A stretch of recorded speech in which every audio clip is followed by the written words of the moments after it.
غازي معزالله خان معزالله خان د کسي خان لمسی و او د کسي خېلو مشرتوب او نور امتیازات د ده په نوم وو. دی د خلافت کمېټې لومړنی صدر و. کله چې افغانستان ته د هجرت په تحریک کې ولاړ، هلته د مجاهدینو د رئیس نایب وټاکل شو. معزالله خان له افغانستان نه وزیرستان ته راغی او د جنوبي وزیرستان په شکین کې یې خپل پوځي مرکز جوړ کړ.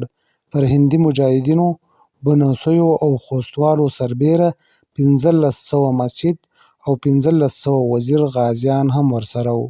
معزالله خان د برتانوي استعمارګرو پر ضد عملي جهاد پیل کړ او د دغه جهاد د پیاوړتیا په موخه یې له شکین څخه یو لیک خلافت کمېټې د سکرتر مولوي ګل خدای داد بازار احمد خان په نامه وکاږه او د لیک په وسیله یې له هغه غوښتي وو چې د خلافت له کمېټې څخه د مجاهدینو لپاره مرسته او مالي مدد وغواړي، ترڅو مجاهدین په بنو، دیره اسماعیل خان او وزیرستان کې د انګریزانو پر مرکزونو حملې پیل کړي.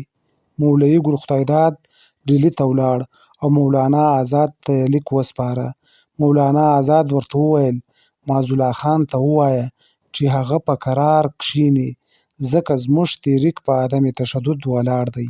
د خلافت کمېټه د معزالله خان او د نورو مجاهدینو هیڅ قسم مدد نشي کولی.